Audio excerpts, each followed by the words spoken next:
helping you lead a healthier life. This is CURES. Welcome to the CURES Show, everyone, as we explore the cutting edge of wellness for our mind, body, and spirit. And we're talking about parenting styles. What's the best one? How do you implement strategies that actually work at home? I'm joined by an expert, Melissa Alvarado. She is the director from the Behavioral Health and Wellness Access Team at Wheeler. She is a certified marriage and family therapist. She's also a mom.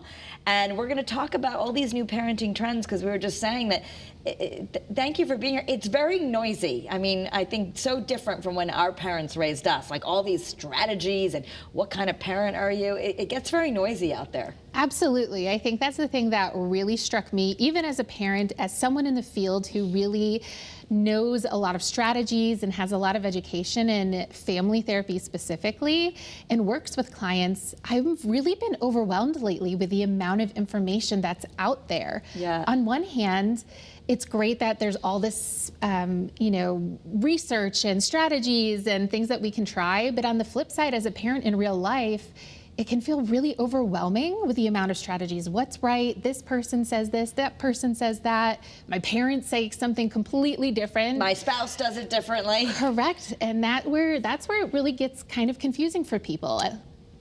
So let's talk, number one, let's talk about some of these trends. A big trend right now is the gentle parenting trend. First of all, what is gentle parenting?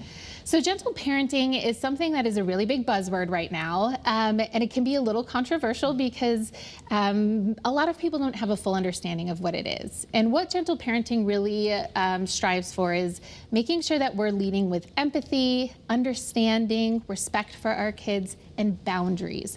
And I think a lot of people kind of forget that there's boundaries part to gentle parenting, and that's where they might be a little bit skeptical. If like this when you is hear an effective gentle, strategy. I think people think permissive. It's not permissive. Correct, exactly. And what we know from the research are there are four main parenting styles. There's authoritative, authoritarian, permissive, and neglectful. And so permissive, what you're talking about, is kind of where a parent might really feel like, oh, I want to be my kid's best friend. I might let them kind of make their own mistakes, but then help bail them out and not really learn from those mistakes. And so permissive is really where it can go wrong. Gentle parenting is really for you if you feel like I have time and patience, I have the resources to be planful. I really want to look at myself and kind of be reflective of what parenting messages I've gotten and what I want to pass on to my kids. So what can be tricky is that it can be a little bit time consuming, and you really do have to feel like you have the right resources to kind of put some of these strategies in place. But there are some studies that actually show that this parenting strategy in particular can be really helpful for kids that might be on the shyer side. So there are some studies that with toddlers that are on that shyer side, it might be a strategy that you might want to look into and see if it works for you. But I'm going to tell you, Kara, not one parenting strategy is cookie cutter, and it does not work for every single child out there. I'm sure you know that. Well, yes. Well, I have kids who could not be any different. Not only one as a boy and one as a girl, but they're just, even from the moment they were babies, one slept well, one didn't. One loves to be rough and tumble. One likes to sit still. I mean, completely different. So part of it is, let's start with just Parenting Strategy 101. Should we have a parenting strategy at home and be actually intentional with this with our partner if there's a second parent in the house of like, all right, this is going to be our approach? Are there some things, like just some general stuff we should all do? So I think that's a really good question. I think it really starts with a lot of parents asking themselves, what are they committed to? Because I might have a different opinion of that than you may, and any other parent that's listening may. So for me, I ask myself, what am I committed to? I'm committed to having a loving, caring, peaceful relationship with my kiddos. Okay, now I want to ask myself, what is my job as a parent in this moment and in this context? Is it to be a leader? Is it to be a safe place? Is it to be a teacher? All of the above. All of the above. And that might change depending on the context of what's going on with your kiddo and where they are developmentally. So you have to ask yourself that first.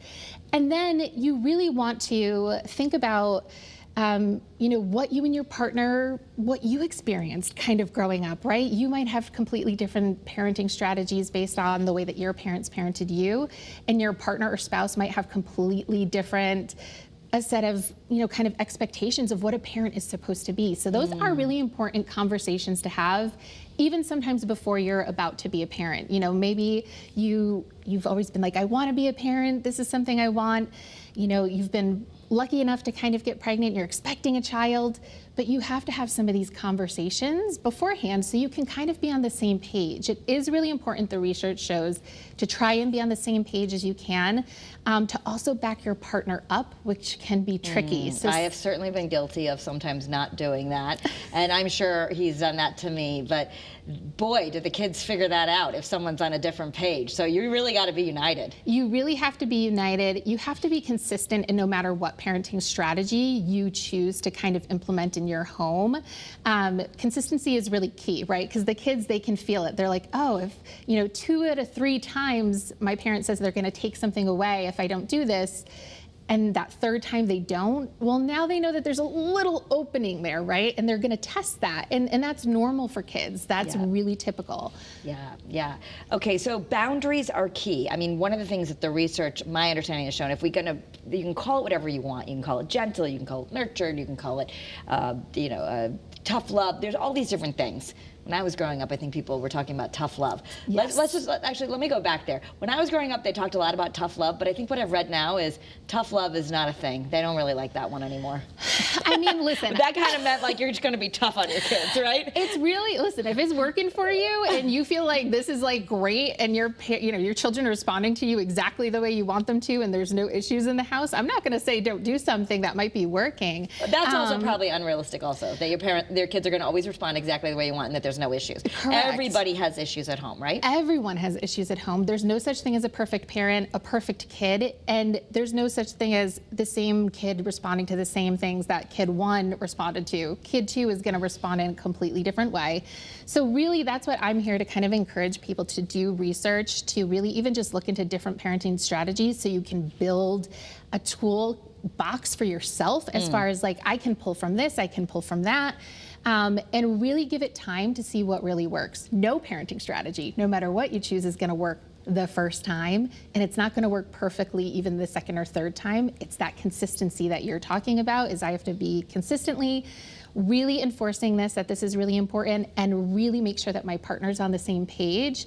And that can be really tricky as well if you have, you're co-parenting. I have a co-parent with my older son. His dad and I are not together, so we really have to be on the same page sometimes about how we're approaching things, which can be really tricky. And it's really important to know too that we have to really have the resources for ourselves to implement any of these strategies. Yeah, okay, so that was one of the things you brought up about parenting styles and that you have to have the resources. You said resources for gentle parenting, and I think, when you say resources, people think, oh, more time, more money.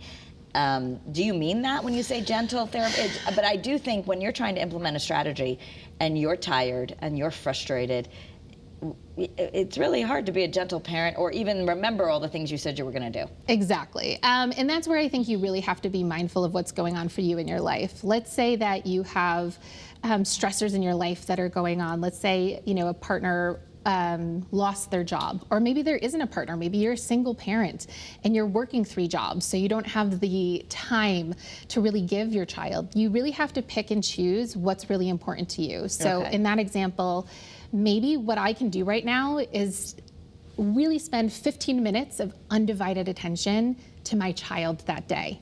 That's it. I'm going to take them for a walk, or I'm going to sit with them and watch a show with them that's their favorite show and not be scrolling on my phone. Maybe that's all I have the capacity for right now in my life. And that's where you have to really examine things. I know that when COVID was happening and I had a really little one and I had an older one, I had to really look at some things in my life and re-examine what is really going to be effective for me and what's effective for my kids right now. And I had to really juggle some things with work, with my personal life to really say, this is what's important to me as a parent and this is what I can commit to. But that changes and that kind of ebbs and flows. Okay. So I want to make things, I like to give people, some practical advice because even the fact that we're talking about parenting strategies, I guess, is different from our parents where it was, the days of children should be seen and not heard or things. I mean, those are just not here anymore. And maybe some of those things were not actually good. And people grew up and they didn't know how to deal with their emotions. And we have a mental health crisis. So acknowledging feelings. But if we could start with, if you're going to lead with empathy, is that a good thing? And what does that look like? Your kid comes home and they're yelling and they're all upset and they don't want to do their homework. It's a nightly homework battle for a lot of parents. And you're thinking, yeah, you got to do your homework because that's what you got to do. But in that situation, what would effective parenting look like? So to me, effective parenting looks like if someone's coming home and they're really frazzled, and I've had that situation where my son comes home and he says, I got so much homework to do. I'm really stressed. And I'm like, okay, is there anything that I can help you with? No, absolutely not. There's nothing that I can take care of it. I'm like, okay. So right in that moment, what I'm trying to do, because my son is 13 now, is I'm going to try and give him that space and try and give him that trust that he knows what he needs to do in that moment. I think where some of the strategies go a little left is where we say, oh, I need to fix this for my kid. Yeah. I need to kind of give him a strategy. I need to be like, okay, let's get out your planner. But my kid is 13, so that's not as appropriate as it was when maybe he was 8 or 9, right? So you also have to know where your kids are developmentally. Maybe when he is 8 and 9, I'm saying, okay, let's take out your planner. Let's look at that together. Let's see what we can start with. Let's start with your favorite subject first. Let's try and go through it together. Now, maybe I have the time and, like I said, resources to do that. I'm well rested that day. I have the patience and the capacity for it. But when my son's 13 now, I'm going to try and kind of give him that space to figure it out on his own. And then if he's coming to me saying, I really need help with this, then I can kind of step in and say, what's going on? Let's take a look at this together. But oftentimes that's where I think parents struggle too, where maybe something that they tried when the kid was younger isn't working anymore. And that's where I see them sometimes come into the office, come into Wheeler and say, hey, I don't know what to do. I'm really struggling with my kiddo. I'm really struggling with that connection. Everything is an argument, whether it's grades, whether it's they don't want to go to their tennis lesson, whether it's not, they just are angry when they wake up in the morning. They're coming in, they're exhausted, they're frustrated. And so sometimes we have to talk about, okay, let's talk about the different strategies you've used, what's working, what isn't, and what could we try and put in place. Okay, rather than, I think there's a lot of good information out there. I follow a lot of parenting experts on social media, but you have to take, what you're saying is you have to take something what works for you and what's consistent. I love if you do the basics. You think we all need a parenting mission statement, like what is my mission? If you have a partner, what are the top 3 most important things for us? Right, exactly. And so I know for one of my favorite people that I follow, there's a great podcast, I think it's Raising Good Humans, Dr. Eliza Pressman. She has a lot of great information like on Instagram, and some of the things that, she talks about is, what's important to her. So one of the things is respect, it's regulation. So meaning how can I actually regulate myself when my kid is frustrated? Because sometimes when your kid is reacting dysregulated and they're angry, it really triggers something in us. So something that I've really been working on recently is how do I regulate myself when they're kind of in the midst of this storm or a crisis for them? How do I take that pause and how do I just stay calm in myself so that I can really kind of see what they need in that moment? Do they actually need me to kind of step in, or do they need me to give them space to figure it out on their own? And again, that depends kind of where they are developmentally. And one of the other things that I really think is important for a lot of families, regardless of the technique, is what we call repair, in kind of the therapy world. So like we said, no one's gonna do it perfect. You're gonna lose it on your kid, right? It's gonna happen. It happens to everyone. If you say it's not happening, I don't know if you're telling the truth. Okay, because right. It does. Every parent, even with the best intentions and the most resources, is gonna lose it. We're gonna have a moment. We're gonna explode. I have, and so what's really important to me in that moment is how do I repair that relationship with my kid? How do I fix that rupture? How do I say, I messed up. Like, I didn't really react in the way that I should have. And I'm sorry about that. And this is what I think I should work on in the future. Like, I feel like that's important for me and my family. Now, someone might be listening and saying, you know, my parents never did that. Or there might be parents from a different generation that think that's absolutely Looney Tunes. But for me, it's important for me to show my kid that we make mistakes and we can actually work through them and be stronger because of it. Like, we can have a disagreement, talk about it, and really work on it together. And so I actually feel like that brings our relationship closer. Yeah. Yeah, no, it's true. I think that I definitely work on the repair, and I have been listening, thankfully, for these 20 years of doing CURES to experts like you going, hey, it's not a weakness to tell your kids, I'm really sorry. In fact, what I notice is they now, when they lose it, will say they're sorry too. And I make plenty of mistakes, but I think that's one where I've started to see they mirror us for better or worse. So when we start saying, I'm sorry, you might start to notice that when they blow up, they come back. My son is 14 now and say, I'm really sorry, I was really stressed, I didn't eat, I was hungry, whatever it is. They start learning how to say, I'm sorry. Exactly. Like, we really are our kids' best models. So when we can kind of model for them just an appropriate reaction, like, we're not looking for everyone to be happy rainbows all the time. That's not realistic, right? Life brings challenges. Part of our job is to kind of show them how to manage those challenges, how to have the tools and skills for when they have challenges in their life. As you said, building grit is really important, right? Right. There's a lot of clinical research in this that that have shown years and years of clinical research that if you were to give your kid one thing, and it doesn't cost any money, doesn't matter where your parents were from, your education, anything, but the commonality was those who have grit or resilience are most successful. Right. So that's a big question. How do you build grit? And then there's the trend of gentle parenting. Right, exactly. And I think what people need to understand is, you know, mental health really, I mean, even gentle parenting isn't, again, about just having everything be happy and calm. That's not the goal. It's to really respond appropriately to the situation that's in front of you. So if something really awful happens, you get in a car accident, a friend all of a sudden stops talking to you at school, those are big deals, you know, and it's appropriate to respond by being hurt, by being scared.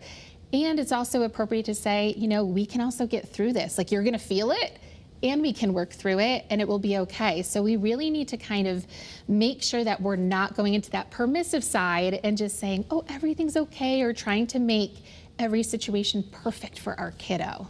Right. And they need challenges. So let's say that's a real example. Your child comes home and says, everybody hates me, I have no one to sit at lunch. It's our reaction sometimes to be like, oh, no, that's not true. But that's not actually right? We want, the flip of that would be showing empathy, that it really does feel like it's the end of the world, because otherwise, if we keep telling our kids that's not true, everything's fine, they learn to not trust their own feelings. Exactly. We really want to make sure that we are validating how our kids are feeling. It might feel silly to us, and we might think, oh, we know that this isn't like a lasting feeling, or this is just in the moment. But it really, the research shows that we want to validate how the kids are feeling in that moment and say, wow, that sounds really hard. I could imagine that's really upsetting. How are you feeling about that? And allow them to kind of have the space to have those feelings. And also say, you know, what do you need from me in this moment? Do we just need to kind of sit and do something together to kind of get their mind off of it? And that's where I think, too, parents have to examine, am I really trying to fix a situation for them by now, okay, maybe I need to call Sarah's mom and have, you know, Sarah come over for a play date, and we're trying to fix it too much? Or do I just need to really be present in the moment for how they're feeling? And they might go to school the next day and it might be totally fine. And we really didn't need to fix something. We just needed to be there for them in that moment, really. Yeah, just let them express. And often, I guess I have to remind myself of this. I've had that situation where one of my kids has had a meltdown, and then I'm like, oh my goodness, they're at school. I should email the teacher. I should do something. And, you know, try and like just make sure they're okay or whatever, because you're worried. And then you find out they're totally fine. So often do kids just show us the worst or melt down the most for moms or dads? And like, we don't really need to worry as much as we're worried. I really think that that really is what's trending right now, is we're realizing, you know, there was like kind of that helicopter parenting moment where we were just really overly involved, I think, and kind of in that permissive parenting style. We might have taken it a little too far. And so we really want to find that we can allow our kids to experiencing these challenges, and really by us kind of jumping in and fixing things for them, we're robbing them of that ability to know that they can actually solve problems themselves and really get that kind of confidence in themselves that things will be okay. Yeah. So they really do need to experience some amount of challenges, some amount of frustration. This is actually what builds the grit and the resilience. That's where we're saying we don't want to jump in, and that's so hard because we have all these good tips that would fix it. Like, let's sit down with the planner and we can bust through this together. But especially as a teenager, when they say to us, no, I don't want your help, we actually just need to listen to that? We do. And we need to ask ourselves, I'll be honest, my son is typically, has great grades. And I did actually ask him if it was okay if we could talk about this today, even to just kind of respect his feelings. I was really struggling with, hey, I noticed that some of these grades are maybe not where you typically are. Can you tell me what's going on? And I really wanted to jump in there and give him some strategies and give him some fixing. And I had to step back and really realize that that's a lot of my own anxiety and a lot of my own fear of failure and my own kind of like fear of how his grades might reflect on me as a parent. And really I had to chill out. I'm not gonna lie to you. I really had to take a step back and look at, is this really just him figuring out his studying style as he, is in middle school now, giving him that space? Is this a me thing or is this really a him thing? And really in this situation, it was a me thing. I had to really check my own anxiety. And sure enough, he actually was able to kind of come up with a strategy and a solution, and he's doing a lot better. It took a little while. It wasn't instantaneous. But kind of allowing him that space really kind of gave him the ability to figure it out on his own. Yeah, and sometimes you might have to step in maybe if your child has a learning difference, right? I mean, we've talked about this in other shows. If your child has ADHD or a learning disability, or you might say like, if you see something like that where it's not just like, oh gosh, I wish he was getting A's and he's getting B's, and I want to, Right. I really want my kid to be a great performer. Sometimes we have to know the difference. Like, all right, this is something he can't handle on his own. I might need to get some adults involved, but it's always about more supporting the child rather than fixing it for them. Absolutely. Like if, you might have a kiddo that is neurodivergent or maybe has special needs, we really want to make sure that we're advocating for our kiddos and getting them the supports that they need, whether it be through the school or whether it be through, a therapist or a clinic or specialist. But really we want to make sure that, that they are getting the supports that they need, and there's nothing wrong with that as well. So you really do kind of have to look at your situation, and maybe that's where talking to someone would be a benefit to you, to be like, am I on the right track? Okay, I'm not crazy, right? I'm on the right track. I'm helping my kiddo. Where you might, talk to someone, they might say, hey, you need to kind of take a step back, and maybe you need to hear that as a parent too in the moment. So we all can use that kind of reflection from an outside provider sometimes to be like, am I doing okay here? But if that's not for you too, there's lots of great nuggets online. Like you said, Instagram, social media. You just got to get the right sources. Like I like Child Mind Institute. You mentioned one earlier. Just shout out. Dr. Eliza Pressman, she's amazing. Okay. And I like Dr. Becky, Good Inside. Dr. Becky, love her. There's a great social media presence, Destiny, and she, with an I, she is part of the JAI Institute, which is also really good. Like, again, a balance. We're looking for balance. We're not looking for overly kind of authoritarian, the way that a lot of us were kind of parented. You're doing this because I said you need to do this. Like, you've maybe because I said so, we've learned not only is it not in fashion, but it doesn't really work well. It's not as effective as it could be. It can be effective, but it could also lead to other things where kids then sometimes you'll find the overly kind of rebellious, maybe more sneaky because they know that this is not okay. So now they're doing kind of some sneaky behaviors. So it might be effective in the moment, but parenting is a long game situation. It's not just for the moment. It's a marathon, not a sprint. Correct. So we have to think about that. And I think about that as the kids get older. And I saw something online that said, I want my kids to think when they're in trouble, the first person I'm calling is mom or dad, not like, I gotta hide everything. So, Exactly. and there's a balance, because of course we don't want them doing things that are wrong, but they go through this stage where they're gonna be exposed to things. And so it's a strategy. But let me ask you this, as we come to the last 5 minutes, is there like, do you have a #1 parenting book that you really like? There's so many out there. There are so many out there. I really do like Dr. Eliza Pressman. I believe her book is called The 5 Principles of Parenting. Okay. I think one of the reasons I like it is because it really does strike that balance of there's not one perfect strategy, there's not one perfect parent, and not all things work for all kids. So, you know, gentle parenting may not work for your particular kiddo. You know what's best as your parent is what might be effective. And that's really what I want parents to know too. Honestly, what you have is what's right for your kiddo. Yeah. You're not doing it wrong.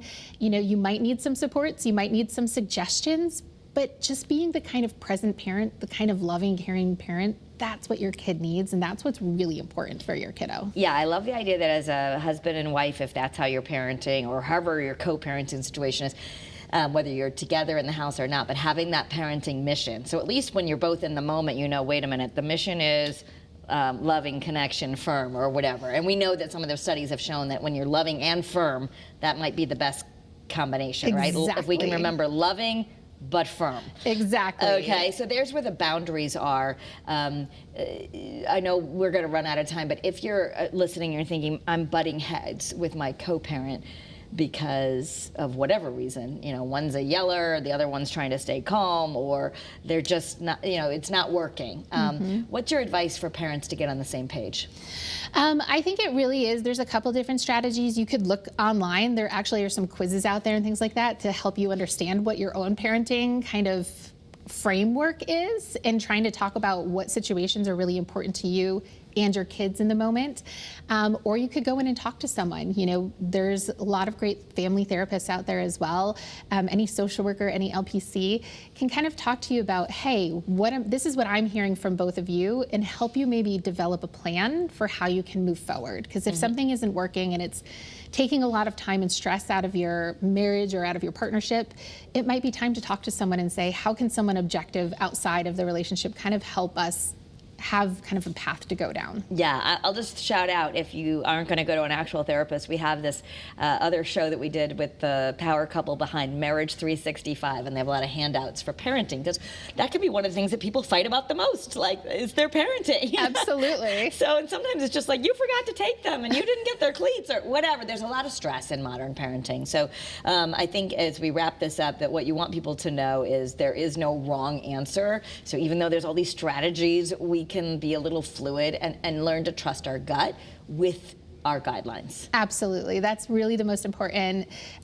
Your kid just needs you to love them, and that's the most important thing. And if you feel like you want to learn something new, there's a lot of resources out there. Yeah, but bottom line, we don't have to be perfect. The kids just need to grow up knowing that they were loved. Absolutely. All right. So, and if people want to reach out to Wheeler, that's a local resource, so you can actually get marriage and parenting therapy right from Wheeler Clinic. Absolutely. So wheelerclinic.org. We have a number of different sites, outpatient settings that people can come into at any time. We have open access hours from 9 to 3:30, Monday through Friday. Wow. Okay. All right. Well, I hope that empowered everyone. You get to be your own parent. Just make that parenting mission. That's what I'm going to work on. All right. Thank you so much, Melissa. Thank you, Kara. All right, everyone. Thanks for being here. You can follow me on social media at Kara Sundlin, and follow the Kara's Cures podcast. Share it with your loved one. Have a great day and be well.